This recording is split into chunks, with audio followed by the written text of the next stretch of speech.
হাত ধরতে না পারতেন? ট্রেন মিস করতে পারি, কিন্তু তোমাকে এত সহজে মিস করবো না। আহা, কি নস্টালজিক একটা দৃশ্য আমরা দেখলাম, তাই না বলুন? দিলওয়ালে দুলহানিয়া লে যায়েঙ্গের সেই চিরচেনা দৃশ্য, সেই শাশ্বত দৃশ্যটিকে তানিম নূর যেভাবে উপস্থাপন করেছেন, যেভাবে রিক্রিয়েট করেছেন, এটা সত্যি নিঃসন্দেহে বলতে গেলে বনলতা এক্সপ্রেসের দর্শকদের জন্য একটা উপরি পাওনা। বিশ্বাস করুন, এই সিনেমাটি যখন আমি দেখতে যাব বলে স্থির করেছিলাম, তখন অনেকগুলো ভয় আমার মনের মধ্যে কাজ করছিল। প্রথম ভয়টাই হলো হুমায়ূন আহমেদের কিছুক্ষণ উপন্যাস অবলম্বনে এই সিনেমাটা নির্মাণ করার দুঃসাহস দেখিয়েছেন তানিম নূর। স্যারের বই বলে কথা, নিখুঁতভাবে উপস্থাপন করা হবে কিনা এটা ভেবে ভেবে আমার হাত পা প্রায় ঠান্ডা হয়ে গিয়েছিল। কিন্তু উৎসবের পরিচালক তানিম নূর সব সংখ্যা নিমিষেই উড়িয়ে দিয়ে আমাকে একেবারে কিছুক্ষণ উপন্যাসের মধ্যে ঢুকিয়ে দিতে বাধ্য করলেন।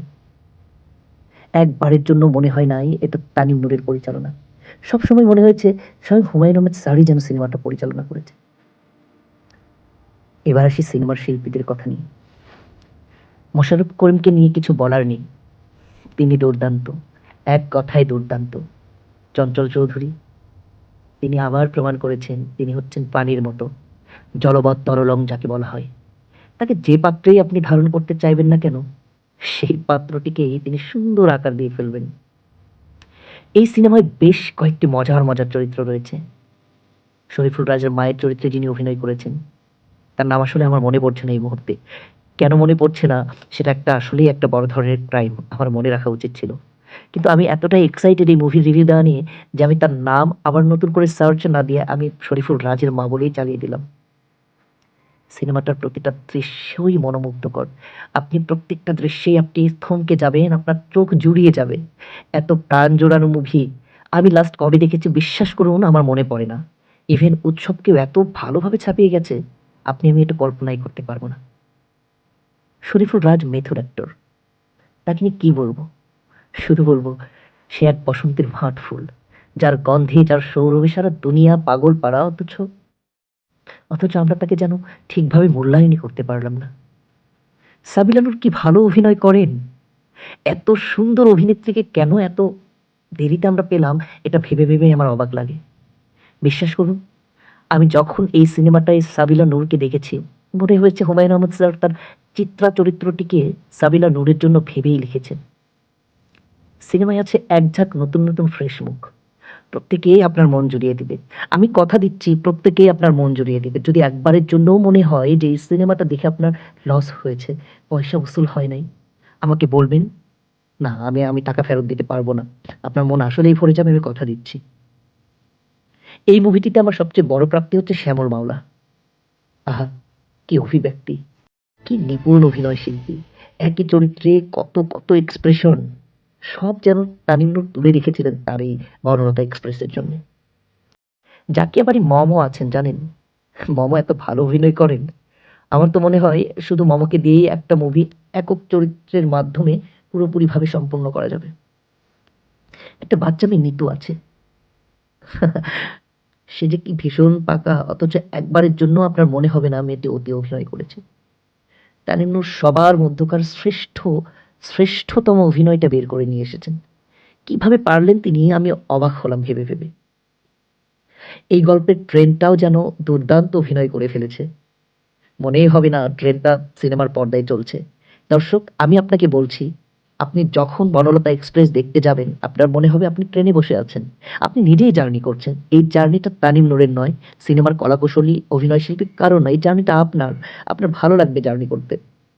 সিনেমার প্রতিটা ছোটখাটো, ভুল বললাম, এই সিনেমায় কোনো চরিত্রই ছোটখাটো না। প্রত্যেকটা, সে ন্যানো সেকেন্ডের জন্য হলেও প্রত্যেকটা চরিত্রই বড় চরিত্র, বিশাল চরিত্র, বিশাল ব্যাপ্তি তার। এক একটা চরিত্র আপনার মনে এমন ভাবে ছাপ ফেলে যাবে, আপনি কোনো দিনও সেটা বুঝতে পারবেন না। সিনেমায় আরো বেশ কয়েকটা চমক রয়েছে।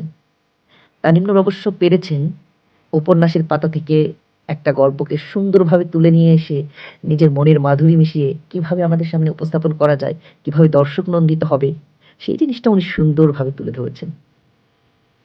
আজমেরি হক বাঁধনের কথা কি বলবো, যদিও আমার মনে হয় বাঁধন চরিত্রটি, বাঁধনের চরিত্রটি আরো একটু বড় হতে পারতো, আরো ব্যাপ্তির হতে পারতো। কিন্তু ওই যে বললাম, এই সিনেমার প্রতিটি চরিত্রই ন্যানো সেকেন্ডের জন্য হলেও আপনার মনে দাগ ফেলে যাবে। সিনেমায় আমরা অনেক কিছু দেখেছি, রোমান্স দেখেছি, লাশ দেখেছি, বাচ্চার জন্মদান দেখেছি, ক্যাম্প ফায়ার দেখেছি, দুর্দান্ত দুর্দান্ত মাস্টারপিস কিছু সিনেমার দৃশ্য দেখেছি। এমনকি সিনেমায় যে হেলিকপ্টারটা দেখানো হয়েছে সেটা অনেক ভালো অভিনয় করেছে। আচ্ছা, তামিম নূর কি করে হেলিকপ্টারকে ডিরেকশন দিলেন বলুন তো?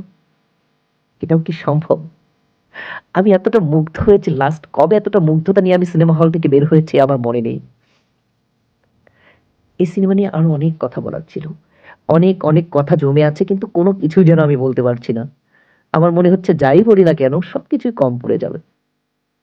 তবে একটা জিনিস আপনাদেরকে বলে রাখি, এই সিনেমার মাধ্যমে আইয়ুব বাচ্চু স্যার এবং হুমায়ুন আহমেদ স্যারকে যে সম্মানটা দেখানো হয়েছে তার জন্য আমি সারা জীবন তানিম নূরের প্রতি শ্রদ্ধা জ্ঞাপন করে যাব।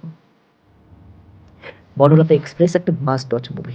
আপনাদেরকে বলে রাখি, এই সিনেমায় সব আছে, ফুল অফ ইমোশনস, রোম্যান্স, মিষ্টি প্রেমের মিষ্টি মুহূর্ত, প্রেমের শুরু, স্বামী স্ত্রীর মধ্যেকার মধুর সম্পর্ক, পিতৃস্নেহ, মাতৃস্নেহ, সবকিছু মিলে মিশিয়ে একাকার হয়ে যেন আপনার পরিবার হয়ে আছে বনলতা এক্সপ্রেস। আমি জানি বনলতা এক্সপ্রেসের জার্নি থেমে যাবে না, এই ট্রেন কোনো স্টেশন খুঁজে পাবে না, ছুটবে ছুটবে ছুটবে, বাংলা সিনেমা জগতের, বাংলা চলচ্চিত্র জগতের এক অনন্ত নক্ষত্র হয়ে জল জল জল জল করে জ্বলবে। বনলতা এক্সপ্রেস আপনাকে দেখতেই হবে, দেখতেই হবে।